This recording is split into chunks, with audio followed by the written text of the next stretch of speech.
Hey guys, welcome to government jobs ज्ञान YouTube channel. Guys, आज की इस वीडियो में हम बात करेंगे मध्य प्रदेश पुलिस कांस्टेबल के new recruitment notification online form apply process के बारे में। जी हाँ दोस्तों, मध्य प्रदेश पुलिस में Madhya Pradesh employ selection board ने कांस्टेबल के 7,500 खाली पदों को भरने के लिए नोटिफिकेशन रिलीज कर दिया है। कैसे आप इस भर्ती में पार्टिसिपेट करने के लिए अपने फॉर्म अप्लाई कर सकते हो बिना कोई मिस्टेक किए हुए, इसकी पूरी जानकारी हम आपको स्टेप बाय स्टेप रजिस्ट्रेशन से लेकर प्रिंट तक इस वीडियो में देंगे। बस आपको इस वीडियो को स्किप किए बिना शुरू से लेकर एंड तक देखना है। उसके बाद वीडियो पसंद आए तो इसे लाइक और शेयर कर दें। चैनल पर नए हो तो इसे सब्सक्राइब कर लें। साथ ही साथ आपको फॉर्म अप्लाई करते हुए जो भी प्रॉब्लम फेस हो रही है उन सभी का हल आपको इस वीडियो में मिल जाएगा। कैसे यहाँ पर आपको अपनी प्रोफाइल क्रिएट करनी है, कैसे आपको अपना फोटो सिग्नेचर अपलोड करने हैं, यहाँ पर आपको अपना हैंड रिटन डिक्लेरेशन डॉक्यूमेंट कैसे अपलोड करना है और कौन सा डॉक्यूमेंट आपको कितने केबी में अपलोड करना है, पूरी जानकारी आपको इस वीडियो में दी जाएगी। बस आपको एंड तक हमारे साथ इस वीडियो में बने रहना है। तो बिना कोई वक्त गंवाए चलिए शुरू करते हैं। आपको इस वीडियो के डिस्क्रिप्शन बॉक्स में हमारी वेबसाइट IND-sarkari-naukri.in के इस पेज का लिंक मिल जाएगा। यहाँ पर आपको इस भर्ती के रिगार्डिंग सभी डिटेल्स प्रोवाइड कर दी गई है। Madhya Pradesh employ selection board MPESB ने यहाँ पर मध्य प्रदेश पुलिस डिपार्टमेंट के अंतर्गत कांस्टेबल के 7,500 खाली पदों को भरने के लिए नोटिफिकेशन रिलीज कर दिया है। आप 15 सितंबर 2025 से 29 सितंबर 2025 तक अपने फॉर्म अप्लाई कर सकते हो। 10वीं पास कैंडिडेट यहाँ पर अप्लाई कर सकते हैं ऑल इंडिया से ऑनलाइन मोड में। यहाँ पर जनरल और अदर स्टेट कैंडिडेट को, जो मध्य प्रदेश से अलग स्टेट के कैंडिडेट हैं, उन्हें 560 रुपये फीस जमा करानी होगी। SC ST OBC कैंडिडेट को 310 रुपये यहाँ पर फीस के रूप में जमा कराने हैं, जो कि आप ऑनलाइन मोड से जमा करा सकते हो। सिलेक्शन आपका written exam, physical efficiency test, physical standard test और मेडिकल टेस्ट के आधार पर होगा। अप्लाई करने के लिए आपको इस पेज को नीचे स्क्रॉल डाउन करते हुए इंपॉर्टेंट लिंक सेक्शन में आना है। ऑफिशियल नोटिफिकेशन PDF लिंक पर क्लिक करके इस भर्ती के नोटिफिकेशन को ओपन कर लेना है और इसमें से आपको पूरी डिटेल रीड कर लेनी है। यहाँ पर आपको सभी डिटेल्स प्रोवाइड कर दी गई है, जैसे कि क्या पोस्ट का नाम है, कितनी उसके लिए नंबर ऑफ वैकेंसीज है, कैसे आप अप्लाई कर सकते हो, कब से कब तक आप अप्लाई कर सकते हो, क्या आपका एलिजिबिलिटी क्राइटेरिया होना चाहिए। पूरी जानकारी आपको इस नोटिफिकेशन में दे दी गई है। आप सभी डिटेल्स यहाँ से रीड करें, उसके बाद अपने फॉर्म अप्लाई कर लें। फॉर्म अप्लाई करने के लिए भी आपको हमारी वेबसाइट के इसी पेज पर ही अप्लाई ऑनलाइन का लिंक दिया गया है। जैसे ही आप इस लिंक पर क्लिक करेंगे तो आपके सामने यहाँ पर मध्य प्रदेश कर्मचारी चयन मंडल का ये पोर्टल ओपन होगा।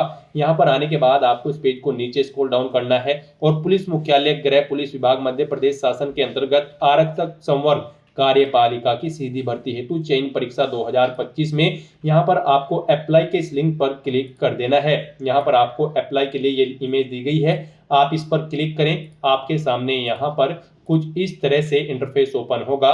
गाइड, यहाँ पर आने के बाद आपसे पूछा गया कि क्या आप घोषणा करते हैं कि आपके द्वारा नियम पुस्तिका में दी गई समस्त जानकारियां एवं शर्तों को आपने भली भांति पढ़ लिया है और समझ लिया है, यानी कि आपने ऑफिशियल एडवर्टाइजमेंट को केयरफुली रीड आउट कर लिया है। तो यहाँ पर आपको इस चेकबॉक्स को ओके करना है। उसके बाद यहाँ पर आपको आगे बढ़ाएं के इस ऑप्शन पर क्लिक कर देना है। फिर यहाँ पर आपके सामने कुछ इस तरह से इंटरफेस ओपन होगा। यहाँ पर गाइड, अगर आपने MP ऑनलाइन लिमिटेड के पोर्टल पर पहले से अपनी प्रोफाइल रजिस्टर कर रखी है तो यहाँ पर आपको अपना सामान्य पंजीकरण क्रमांक एंटर करना है। उसके बाद यहाँ पर आपको अपनी डेट ऑफ बर्थ इस कैलेंडर में से सिलेक्ट करनी है। फिर आपको इस कैप्चा कोड का आंसर यहाँ पर देना है और फिर सत्यापित कर आगे बढ़ाएं के इस ऑप्शन पर क्लिक करते हुए आपको अपना फॉर्म अप्लाई करना होगा। और अगर यहाँ पर आप MP ऑनलाइन लिमिटेड के इस पोर्टल के थ्रू किसी भी भर्ती के लिए फर्स्ट टाइम अप्लाई करने जा रहे हो तो सबसे पहले यहाँ पर आपको अपनी प्रोफाइल रजिस्टर करनी होगी। उसके लिए यहाँ पर आपको प्रोफाइल रजिस्ट्रेशन का ये लिंक दिया गया है, आप इस पर क्लिक करें और अपनी प्रोफाइल यहाँ पर रजिस्टर कर लें। उसके लिए आपको इस लिंक पर क्लिक करना है। फिर आपके सामने यहाँ पर कुछ इस तरह से इंटरफेस ओपन होगा। यहाँ पर अब आपसे पूछा गया है कि क्या आपके पास पूर्व में पंजीकृत प्रोफाइल ID है, तो यहाँ पर आपको नो ऑप्शन सेलेक्ट करना है, यानी कि नहीं ऑप्शन सेलेक्ट करना है अगर आपके पास ID नहीं है, आप फर्स्ट टाइम अप्लाई करने जा रहे हो इस पोर्टल के थ्रू। फिर यहाँ पर गाइड आपको अपना मोबाइल नंबर एंटर करना है। उसके बाद आपको अपनी ईमेल ID एंटर करनी है। आपका मोबाइल नंबर और email ID active and valid होने चाहिए। फिर आपको इस कैप्चा कोड का आंसर यहाँ पर देना है और उसके बाद आपको OTP प्राप्त करें के इस ऑप्शन पर क्लिक कर देना है। फिर यहाँ पर आपके रजिस्टर्ड मोबाइल नंबर पर एक OTP आया होगा। जो मोबाइल नंबर यहाँ पर आपने एंटर किया है उस पर एक OTP आया होगा, वो OTP आपको यहाँ पर एंटर करना है। गाइस यहाँ पर आप कोशिश करें वो मोबाइल नंबर आप एंटर करें जिससे आपका आधार लिंक है। तो यहाँ पर अपना OTP एंटर करने के बाद फिर आपको OTP सत्यापन करें के इस ऑप्शन पर क्लिक करके अपना OTP यहाँ पर वेरीफाई कर लेना है। नेक्स्ट आपके सामने कुछ इस तरह से इंटरफेस ओपन होगा। यहाँ पर आपके रजिस्टर्ड मोबाइल नंबर पर आपको एक रजिस्ट्रेशन आईडी और पासवर्ड सबमिट कर दिए गए हैं। अब उनका यूज करते हुए यहाँ पर आपको लॉगिन करना है। यहाँ पर आपको अपनी रजिस्ट्रेशन आईडी एंटर करनी है, अपना प्रोफाइल पासवर्ड आपको एंटर करना है जो आपके मोबाइल नंबर पर सबमिट किया गया है। इस कैप्चा कोड का आंसर आपको यहाँ पर देना है और उसके बाद आपको फिर लॉगिन की स्टेप पर क्लिक कर देना है। नेक्स्ट यहाँ पर आपको अपना eKYC सत्यापन करना है। यहाँ पर आपसे पूछा गया कि क्या आपके पास आधार नंबर है, तो यहाँ पर आपको हाँ ऑप्शन सिलेक्ट करना है। गाइस यहाँ पर आपके पास आधार होना मस्ट है, अदरवाइज आप MP ऑनलाइन लिमिटेड पोर्टल के थ्रू किसी भी भर्ती के लिए अप्लाई नहीं कर पाओगे। तो यहाँ पर आप हाँ ऑप्शन सिलेक्ट करें और फिर यहाँ पर आप ऑप्शन सिलेक्ट करें आप OTP के द्वारा अपना सत्यापन करना चाहते हैं या फिर बायोमेट्रिक स्कैन के द्वारा। यहाँ पर आप अपने अकॉर्डिंग ऑप्शन सिलेक्ट करें। अगर आप OTP के द्वारा करते हैं तो eKYC OTP द्वारा सत्यापन के ऑप्शन पर क्लिक करें। उसके बाद यहाँ पर आप आगे बढ़ाएं के इस टैब पर क्लिक कर दें और फिर यहाँ पर आप अपना आधार नंबर एंटर करें। उसके बाद इस चेक बॉक्स को ओके करें। इस कैप्चा कोड का आंसर आप यहाँ पर प्रोवाइड कराएं और उसके बाद फिर गाइस आप जनरेट eKYC OTP के इस ऑप्शन पर क्लिक कर दें। फिर यहाँ पर आपके रजिस्टर्ड मोबाइल नंबर पर एक OTP आएगा जिससे आपका आधार लिंक है। वो OTP आपको यहाँ पर एंटर करना है, इस चेक बॉक्स को ओके करना है और उसके बाद गेट डिटेल के इस ऑप्शन पर क्लिक कर देना है। नेक्स्ट आपके सामने कुछ इस तरह से इंटरफेस होगा। अब यहाँ पर आपका रजिस्ट्रेशन फॉर्म स्टार्ट हो चुका है। अब आपको अपनी बेसिक डिटेल्स प्रोवाइड करते हुए यहाँ पर अपना रजिस्ट्रेशन करना होगा। सबसे पहले यहाँ पर गाइस आपको अपना नाम एंटर करना है। उसके बाद यहाँ पर आपको अपना उपनेम यहाँ पर एंटर करना है। फिर यहाँ पर आपको अपने पिता या पति का नाम देना है, अपनी मदर का नाम आपको एंटर करना है।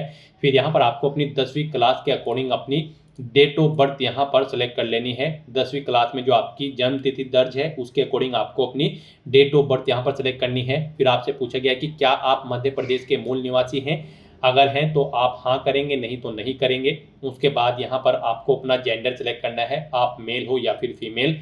फिर यहाँ पर आपको अपनी श्रेणी कैटेगरी सिलेक्ट कर लेनी है। आप रिजर्व कैटेगरी से SC ST OBC या फिर अनरिजर्व कैटेगरी से हैं, आप अपने अकॉर्डिंग यहाँ पर ऑप्शन सेलेक्ट कर लें। फिर यहाँ पर आपसे पूछा गया कि क्या आप आर्थिक रूप से कमजोर EWS श्रेणी के अंतर्गत आते हैं। अगर आप अनरिजर्व कैटेगरी कैंडिडेट हैं तो इसमें हाँ या नहीं आप ऑप्शन सेलेक्ट करेंगे और अगर आप यहाँ पर SC ST या फिर OBC कैंडिडेट होंगे तो फिर आपके सामने ये ऑप्शन डिसेबल्ड कर दिया जाएगा।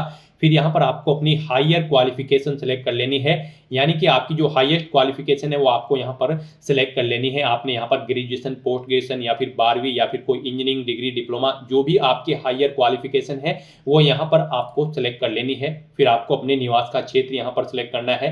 आप रूरल एरिया में रहते हैं या फिर अर्बन एरिया में, यानी कि ग्रामीण या शहरी, आप अपने अकॉर्डिंग ऑप्शन सेलेक्ट करें। फिर यहाँ पर आपसे पूछा गया कि क्या आप दिव्यांग कैंडिडेट हैं और आपकी डिसेबिलिटी न्यूनतम 40% है। अगर है तो आप हाँ करेंगे, नहीं तो नहीं ऑप्शन सेलेक्ट करेंगे। हाँ ऑप्शन अगर आप सेलेक्ट करते हैं तो फिर यहाँ पर आपको अपनी दिव्यांगता का प्रकार सेलेक्ट कर लेना है और अगर आप दिव्यांग कैंडिडेट नहीं हैं तो सिंपली यहाँ पर आप नो ऑप्शन सेलेक्ट कर लेंगे। उसके बाद यहाँ पर आपको ये डिटेल प्रोवाइड नहीं करानी होगी। फिर यहाँ पर आपको अपनी वैवाहिक स्थिति का विवरण देना है। यहाँ पर आपसे पूछा गया कि क्या आप विवाहित हैं, अगर हैं तो आप हाँ करेंगे और यहाँ पर फिर आपको अपनी विवाह की तिथि सिलेक्ट करनी होगी और अगर नहीं है आप विवाहित तो आप नहीं ऑप्शन सेलेक्ट कर लेंगे। अगर आप विवाहित हैं तो यहाँ पर आपको फिर अपने जीवित बच्चों की संख्या देनी है। अंतिम बच्चे की जन्म तिथि यहाँ पर आपको सेलेक्ट करनी है। अंतिम बच्चा जुड़वा है तो आप हाँ करेंगे, नहीं तो नो ऑप्शन सेलेक्ट करेंगे। इस तरह से यहाँ पर आपको अपनी डिटेल देने के बाद फिर आपको अपनी एड्रेस की डिटेल यहाँ पर प्रोवाइड करनी है। यहाँ पर सबसे पहले आपको अपना मकान नंबर एंटर करना है, गली, मोहल्ला, गांव, क्षेत्र, कॉलोनी, शहर या तहसील एंटर करनी है। अपना स्टेट आपको सेलेक्ट करना है, इसके अकॉर्डिंग आपको डिस्ट्रिक्ट यहाँ पर सेलेक्ट कर लेना है। फिर यहाँ पर आपको अपना पिन कोड एंटर कर देना है। इस तरह से यहाँ पर आपको अपने एड्रेस की डिटेल प्रोवाइड करनी है। फिर यहाँ पर आपको आपका मोबाइल नंबर और ईमेल आईडी ऑटोमेटिकली फिर मिलेगी जो आपने रजिस्ट्रेशन आईडी क्रिएट करते हुए प्रोवाइड कराई थी। अब यहाँ पर आपको आपकी बॉडी पर कोई कट या तिल का निशान है तो उस पैलेस का नाम यहाँ पर देना है। फिर आप परीक्षा में जब पार्टिसिपेट करेंगे उस समय अपना कौन सा फोटोयुक्त पहचान पत्र शो करेंगे वो यहाँ पर आपको सेलेक्ट कर लेना है। आधार कार्ड, पैन कार्ड या फिर ड्राइविंग लाइसेंस, उसका नंबर यहाँ पर आपको एंटर करना है। आपका आधार कार्ड नंबर आपको ऑटोमेटिकली यहाँ पर फील्ड मिलेगा। फिर आपको घोषणा पत्र में इस चेकबॉक्स को ओके करना है और उसके बाद गाइज आपको पंजीकृत करें के इस ऑप्शन पर क्लिक कर देना है। नेक्स्ट यहाँ पर आपको अपना लाइव फोटो कैप्चर करना है, अपने सिग्नेचर अपलोड करने हैं, अपना hand written declaration document upload करना है, अपनी जन्म तिथि का प्रमाण पत्र यहाँ पर आपको अपलोड करना है, अपना कास्ट सर्टिफिकेट यहाँ पर आपको अपलोड करना है अगर आप टीचर कैटेगरी से बिलोंग करते हैं। दिव्यांग कैंडिडेट हो तो आपको यहाँ पर दिव्यांगता का प्रमाण पत्र अपलोड करना होगा। इनके लिए आपको गाइडलाइन दी गई है, इन्हें ध्यान में रखते हुए आपको अपने डॉक्यूमेंट्स को आपको अपलोड करना है। यहाँ पर गाइड जब आप अपना लाइव फोटो कैप्चर करेंगे तो उस पैलेस पर प्रॉपर वे में लाइट होनी चाहिए और आपका सिंपल प्लेन बैकग्राउंड होना चाहिए जब आप अपना लाइव फोटो कैप्चर करेंगे। यहाँ पर जब आप अपना फोटो कैप्चर करेंगे तो आपको अपने चेहरे पर कोई मास्क नहीं लगाना है, चेहरे पर कोई चश्मा वगैरह नहीं लगाना है, कानों में ईयरफोन्स या ब्लूटूथ आपको नहीं लगाने हैं। सीधा फॉरवर्ड आपको कैमरे की तरफ देखना है और अपना लाइव फोटो कैप्चर कर लेना है। यहाँ पर आपको ये कुछ इंस्ट्रक्शन दी गई हैं आपके इन डॉक्यूमेंट्स को अपलोड करने के लिए। आपको इन्हें रीड करना है और उसके बाद अपने डॉक्यूमेंट्स यहाँ पर आपको अपलोड करने हैं। जब यहाँ पर आप अपना लाइव फोटो कैप्चर करेंगे तो यहाँ पर आपके पास इसे कैप्चर करने के लिए दो ऑप्शन हैं। आप यहाँ पर वेब कैमरा के थ्रू अपना फोटो कैप्चर कर सकते हैं या फिर QR कोड को स्कैन करते हुए अपने मोबाइल फोन से भी आप अपना फोटो कैप्चर कर सकते हैं। यहाँ पर वेब कैमरा के थ्रू जब आप अपना फोटो कैप्चर करेंगे तो आप फोटो कैप्चर के इस ऑप्शन पर क्लिक करेंगे और अपने वेब कैमरा के थ्रू यहाँ पर आप अपना लाइव फोटो कैप्चर कर लेंगे। अगर QR कोड के थ्रू अपना फोटो कैप्चर करना चाहते हैं तो आप जनरेट QR के इस ऑप्शन पर क्लिक करें। ये QR कोड आप अपने मोबाइल फोन से स्कैन करें, जो भी आपके मोबाइल फोन में QR कोड रीड करने की एप्लीकेशन होगी उसके थ्रू आप इसे स्कैन करें और अपना लाइव फोटो यहाँ पर कैप्चर कर लें। उसके बाद गाइड यहाँ पर आपको इस चेकबॉक्स को ओके करना है कि मुझे अपना फोटो हस्ताक्षर उचित स्थान पर सही और स्पष्ट दिखाई दे रहा है। फिर यहाँ पर आपको अपने सिग्नेचर अपलोड करने हैं। सिग्नेचर अपलोड करने के लिए भी आपको ब्राउज के ऑप्शन पर क्लिक करना है, फाइल को सेलेक्ट कर लेना है और अपने सिग्नेचर यहाँ पर आपको अपलोड कर देने हैं। उसके बाद आपको अपना hand written declaration document upload करना है। उसके लिए भी यहाँ पर आपको ब्राउज के ऑप्शन पर क्लिक करना है, फाइल को सेलेक्ट कर लेना है और अपना hand written text declaration document यहाँ पर आपको अपलोड कर देना है। उसके बाद आपको इन चेकबॉक्सेस को ओके कर देना है कि आपको आपके हस्ताक्षर और हस्तलिखित टेक्स्ट उचित स्थान पर सही और स्पष्ट दिखाई दे रहे हैं। और उसके बाद फिर गाइड यहाँ पर आपको upload photo signature hand written text के इस टैब पर क्लिक करते हुए अपने इन तीनों डॉक्यूमेंट्स को यहाँ पर अपलोड कर देना है। उसके बाद फिर यहाँ पर आपको अपनी जन्म तिथि का प्रमाण पत्र अपलोड करना है। इसमें आप अपनी 8वीं या फिर 10वीं या फिर 12वीं का सर्टिफिकेट या फिर रिजल्ट अपलोड कर सकते हैं। यहाँ पर इनकी विड्थ डॉक्यूमेंट के आपके 700 पिक्सल से 800 पिक्सल के बीच में होनी चाहिए, हाइट 400 पिक्सल से 950 पिक्सल के बीच में होनी चाहिए और ये तीनों डॉक्यूमेंट आपके JPG फॉर्मेट में होने चाहिए। तो इन डॉक्यूमेंट्स को भी अपलोड करने के लिए आपको चूज फाइल के ऑप्शन पर क्लिक करना है, फाइल को सिलेक्ट कर लेना है और upload birth certificate, upload caste certificate, upload handicap certificate के ऑप्शन पर क्लिक करते हुए अपने इन तीनों डॉक्यूमेंट्स को भी यहाँ पर आपको अपलोड कर देना है। और फिर गाइड यहाँ पर आपको सबमिट डिटेल के इस ऑप्शन पर क्लिक कर देना है। फिर यहाँ पर आपको आपके रजिस्ट्रेशन का पूरा प्रीव्यू शो कर दिया गया है। आपको सभी डिटेल्स केयरफुली चेकआउट करनी है, पेज को नीचे स्क्रॉल डाउन करना है और उसके बाद आपको प्रिंट प्रोफाइल रिसिप्ट के इस ऑप्शन पर क्लिक करके अपनी प्रोफाइल का एक हार्ड कॉपी रिसिप्ट ले लेना है फ्यूचर यूज के लिए। अपनी प्रोफाइल का रजिस्ट्रेशन सक्सेसफुली कंप्लीट करने के बाद आपको दोबारा से हमारी वेबसाइट के इसी पेज पर आना है, अप्लाई ऑनलाइन के इस लिंक पर क्लिक करना है। उसके बाद आपके सामने मध्य प्रदेश कर्मचारी चयन मंडल का यही पोर्टल ओपन होगा। अब गाइड आपको दोबारा से यहाँ पर पुलिस मुख्यालय गृह पुलिस विभाग मध्य प्रदेश शासन के अंतर्गत आरक्षक संवर्ग कार्यपालिका की सीधी भर्ती हेतु यहाँ पर अप्लाई करने के लिए इस ऑप्शन पर क्लिक करना है, इस इमेज पर क्लिक करना है। उसके बाद आपके सामने यहाँ पर कुछ इस तरह से इंटरफेस ओपन होगा। अब आपको चेकबॉक्स को ओके करना है, आगे बढ़ाएं के ऑप्शन पर क्लिक करना है और यहाँ पर अब आपको अपना सामान्य पंजीकरण क्रमांक जो आपको प्रोफाइल रजिस्टर करने के बाद प्रोवाइड कराया गया है वो यहाँ पर आपको एंटर करना है। अपनी डेट ऑफ बर्थ यहाँ पर आपको सिलेक्ट कर लेनी है। इस कैप्चा कोड का आंसर आपको यहाँ पर देना है और फिर आपको यहाँ पर सत्यापित कर आगे बढ़ाएं के इस ऑप्शन पर क्लिक कर देना है। नेक्स्ट आपके सामने कुछ इस तरह से इंटरफेस ओपन होगा। यहाँ पर अब आपका फॉर्म स्टार्ट हो चुका है। कुछ चीजें यहाँ पर आपको ऑटोमेटिकली फिर मिल जाएगी जो आपने प्रोफाइल रजिस्ट्रेशन करते समय प्रोवाइड कराई थी। अब आपको इस पेज को नीचे स्क्रॉल डाउन करना है और आपको 30 नंबर आवेदक द्वारा संलग्न अन्य दस्तावेज के सेक्शन में आ जाना है। अब यहाँ पर आने के बाद आपको सबसे पहले 31 नंबर पर अपनी क्लास सेलेक्ट करनी है। आप भूतपूर्व सैनिक है या फिर स्वयंसेवी है, नगर सैनिक, या फिर आप यहाँ पर बिना वर्ग के हैं, आप अपने अकॉर्डिंग यहाँ पर ऑप्शन सेलेक्ट करें। उसके बाद यहाँ पर मध्य प्रदेश के स्थायी निवासियों के लिए आयु सीमा में छूट संबंधी जानकारी यहाँ पर आपको देनी होगी। अगर आप मध्य प्रदेश के स्थायी निवासी है और आप यहाँ पर आयु सीमा में छूट चाहते हैं तो उनके लिए यहाँ पर अब आपको डिटेल देनी होगी। यहाँ पर गाइड, अगर आप भूतपूर्व सैनिक है तो की गई सेवा की अवधि यहाँ पर आपको देनी होगी। यदि आप मध्य प्रदेश के मूल निवासी है और आपका गृह जिले होम डिस्ट्रिक्ट यहाँ पर आपको सिलेक्ट करना होगा। फिर यहाँ पर आपको अपनी शासकीय निगम मंडल स्वशासी संस्था के कर्मचारी हैं तो आप हाँ करेंगे, नहीं तो नो ऑप्शन सेलेक्ट करेंगे। फिर आपसे पूछा गया कि क्या आप विक्रम पुरस्कार से सम्मानित खिलाड़ी हैं, अगर हैं तो हाँ करें, नहीं तो नो ऑप्शन सेलेक्ट कर लें। फिर यहाँ पर आपसे पूछा गया कि क्या आप मध्य प्रदेश शासन के छटनी सुधा कर्मचारी हैं, अगर है तो हाँ करेंगे, नहीं तो नो ऑप्शन सेलेक्ट करेंगे। यदि हाँ तो की गई सेवा की अवधि यहाँ पर आपको माह में प्रोवाइड करानी होगी।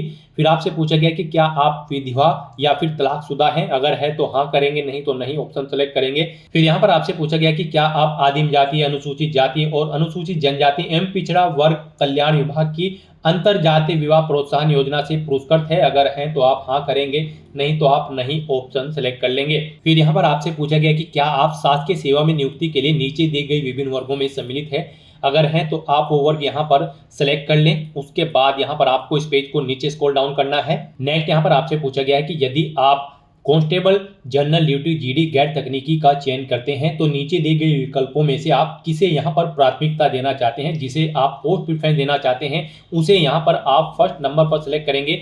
यहाँ पर आपके लिए दो पदनाम है, आरक्षक सामान्य ड्यूटी विशेष सशस्त्र बल को छोड़कर आरक्षक विशेष सशस्त्र बल केवल पुरुष उम्मीदवार हेतु। तो यहाँ पर आप जिस भी डिपार्टमेंट को फर्स्ट नंबर पर प्रेफरेंस देना चाहते हैं उसे आप फर्स्ट नंबर पर सिलेक्ट करें, जिसे सेकंड पर प्रेफरेंस देना चाहते हैं उसे आप यहाँ पर सेकंड नंबर पर सिलेक्ट कर लें। उसके बाद यहाँ पर आपको अपनी शैक्षणिक योग्यता एजुकेशनल क्वालिफिकेशन की डिटेल प्रोवाइड करनी है।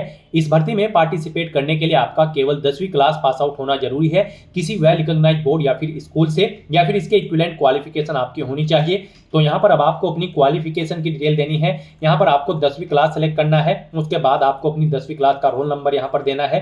परीक्षा आपने किस वर्ष में उत्तीर्ण की है वो वर्ष यहाँ पर आपको एंटर करना है और बोर्ड का नाम यहाँ पर आपको देना है जिस बोर्ड से आपने अपनी 10वीं क्लास पास आउट की है। उसके बाद आपको इस पेज को नीचे स्क्रॉल डाउन करना है। नेक्स्ट यहाँ पर आपको अपनी नियुक्ति के लिए जिलों की प्राथमिकता का चयन करना है। यहाँ पर आप जिस जिले में फर्स्ट नंबर पर जॉब करना चाहते हैं उसे यहाँ पर आपको फर्स्ट नंबर पर सिलेक्ट करना है, जिसे आप सेकंड, थर्ड, फोर्थ, फिफ्थ क्रम से यहाँ पर आप अपनी चॉइस के अकॉर्डिंग जिस जिले को जिस नंबर पर पोस्ट प्रेफरेंस देना चाहते हैं उसे यहाँ पर आप सिलेक्ट कर ले। इस तरह से यहाँ पर आपको सभी जिले सेलेक्ट कर लेने हैं। उसके बाद आपको इस पेज को नीचे स्क्रॉल डाउन करना है। फिर यहाँ पर आपसे पूछा गया कि क्या आप नियम पुस्तिका के अध्याय 1 के बिंदु 1.2 के अनुसार दी गई न्यूनतम शारीरिक अर्हता रखते हैं, यानी कि जो आपकी यहाँ पर फिजिकल रिक्वायरमेंट है क्या आप उन्हें फुलफिल करते हैं। तो यहाँ पर आपको यस ऑप्शन सेलेक्ट करना है, यानी कि हाँ ऑप्शन सेलेक्ट करना है। फिर आपसे पूछा गया है कि आवेदित पद समूह के लिए न्यूनतम आप यहाँ पर शैक्षणिक योग्यता रखते हैं, यानी कि क्या आप 10वीं क्लास पास आउट है। तो यहाँ पर भी आपको हाँ ऑप्शन सेलेक्ट करना है, अदरवाइज आप एलिजिबल नहीं होंगे इस भर्ती में पार्टिसिपेट करने के लिए। फिर अगर आप अनुसूचित जनजाति एसटी श्रेणी के उम्मीदवार हैं तो आप 10वीं बोर्ड या उसके उच्च शिक्षा उत्तीर्ण है, तो यहाँ पर आपको हाँ ऑप्शन सेलेक्ट करना होगा अगर आप इस कैटेगरी से बिलोंग करते हैं। फिर यहाँ पर आपको आपका आधार कार्ड का क्रमांक ऑटोमेटिकली फिर मिल जाएगा जो आपने यहाँ पर प्रोफाइल रजिस्ट्रेशन करते समय प्रोवाइड कराया था। उसके बाद यहाँ पर आपको अपनी एग्जाम सिटी की प्रेफरेंस देनी है। यहाँ पर आपको 4 चॉइसेस दी गई है, आप अपनी चॉइस के अकॉर्डिंग यहाँ पर 4 एग्जाम सिटी 1 बाय 1 करके सिलेक्ट कर ले।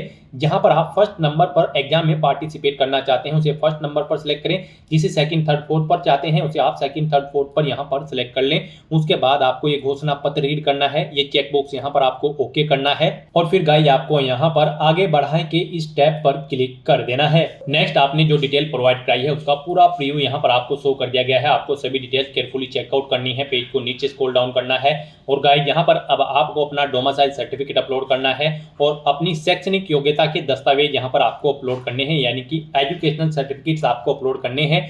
यहाँ पर आपके डॉक्यूमेंट की जो विड्थ होगी वो 700 पिक्सल से 800 पिक्सल के बीच में होनी चाहिए, हाइट 400 पिक्सल से 950 पिक्सल के बीच में होनी चाहिए, जेपीजी फॉर्मेट में आपके डॉक्यूमेंट होने चाहिए, साइज इनका यहाँ पर 150 केबी से कम होना चाहिए। तो अपने इन डॉक्यूमेंट्स को अपलोड करने के लिए अब यहाँ पर आपको ब्राउज के ऑप्शन पर क्लिक करना है, फाइल को सिलेक्ट कर लेना है और फिर अपलोड डोमिसाइल और अपलोड एजुकेशन सर्टिफिकेट के ऑप्शन पर क्लिक करके अपने इन दोनों डॉक्यूमेंट्स को आपको अपलोड कर देना है। और फिर गाइस यहाँ पर आपको सबमिट डिटेल के स्टेप पर क्लिक कर देना है। इस तरह से यहाँ पर आपका एप्लीकेशन फॉर्म सक्सेसफुली सबमिट हो जाएगा। यहाँ पर आपको दोबारा से आपके एप्लीकेशन फॉर्म की सभी डिटेल शो कर दी गई है। आपको सभी डिटेल केयरफुली चेकआउट करनी है और प्रिंट के इस ऑप्शन पर क्लिक करके आपको अपने एप्लीकेशन फॉर्म का एक हार्ड कॉपी प्रिंट आउट ले लेना है। और उसके बाद गाइस फिर यहाँ पर आपको प्रोसीड टू पेमेंट के स्टेप पर क्लिक करना है। फिर आपके सामने यहाँ पर फीस पेमेंट का इंटरफेस ओपन हो जाएगा। यहाँ पर आप net banking, debit card, credit card या फिर यूपीआई के माध्यम से अपना फीस पेमेंट कर सकते हो। गाइस यहाँ पर जनरल कैटेगरी कैंडिडेट और एमपी स्टेट से अलग कैंडिडेट के लिए 560 रुपए फीस है और SC ST OBC category candidate के लिए यहाँ पर मात्र 310 रुपए फीस है, जो कि आप यहाँ पर net banking, debit card, credit card या फिर यूपीआई के माध्यम से जमा करा सकते हो। यूपीआई यहाँ पर आपके लिए बेस्ट ऑप्शन रहेगा। आप यूपीआई के ऑप्शन पर क्लिक करें और अपने यूपीआई का यूज करते हुए अपना फीस पेमेंट कर दें, अपनी यूपीआई आईडी एंटर करते हुए या फिर QR कोड को स्कैन करके अपना फीस पेमेंट कर दें। सक्सेसफुली फीस पेमेंट करने के बाद यहाँ पर आपका एप्लीकेशन फॉर्म की सभी टास्क कंप्लीट हो जाएगी। उसके बाद भी आप अपने एप्लीकेशन फॉर्म का एक हार्ड कॉपी प्रिंट आउट ले सकते हैं फ्यूचर यूज के लिए, फ्यूचर रेफरेंस के लिए। तो दोस्तों ऐसे आप मध्य प्रदेश पुलिस कांस्टेबल के 7500 खाली पदों को भरने के लिए अपने फॉर्म अप्लाई कर सकते हो बिना कोई मिस्टेक किए हुए। आज की इस वीडियो में बस इतना ही। आई होप ये वीडियो आपको पसंद आई होगी। अगर पसंद आई हो तो इसे लाइक और शेयर करें। चैनल पर नए हो तो इसे सब्सक्राइब कर लें। Thanks for watching.